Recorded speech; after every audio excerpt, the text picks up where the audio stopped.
Remue ménage. Remue ménage.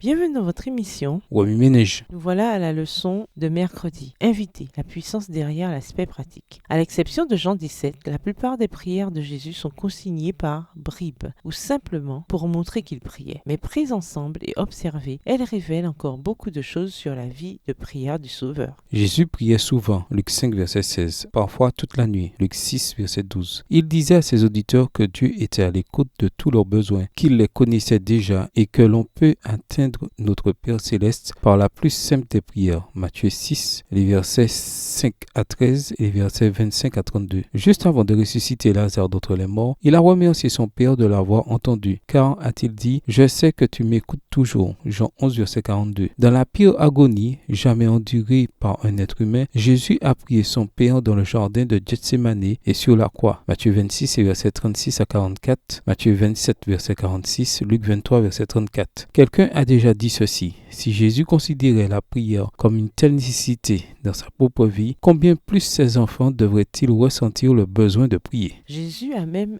vu dans la prière un moyen d'exercer son ministère auprès de ses disciples. Après avoir averti Pierre qu'il le renierait avant le lendemain matin, il a ajouté: « Mais j'ai prié pour toi afin que la foi ne vienne pas à te manquer. Et quand tu seras revenu à moi, fortifie tes frères. » Luc 22, le verset 32. Il a consacré une grande partie de son dernier moment de prière à ses disciples, tant futurs que présents. Jean 17, les versets 6 à 26. Cet esprit de rédemption et de prière du Christ est exprimé dans les deux derniers versets de Jacques. Jésus a ramené de nombreuses personnes qui s'étaient éloignées de la vérité et il continue d'être la raison pour laquelle les gens peuvent faire volte-face. Jésus sauve de la mort tous ceux qui viennent à lui. C'est son sang qui couvre la multitude des péchés. En outre, Jésus est la force qui sous-tend l'ensemble de la lettre pratique de Jacques. Il est l'exemple parfait de l'accomplissement de tous les conseils de l'apôtre. Jésus étend son ministère de réconciliation à tous ceux qui se réclament de son nom. 2 Corinthiens 5, verset 18. L'argument le plus puissant en faveur de l'évangile, c'est un chrétien aimant et aimable. Extrait du livre Le ministère de la guérison, section Les besoins de l'ouvrier, page 405, livre écrit par Ellen G. White. Jacques a simplement donné des exemples pratiques de ce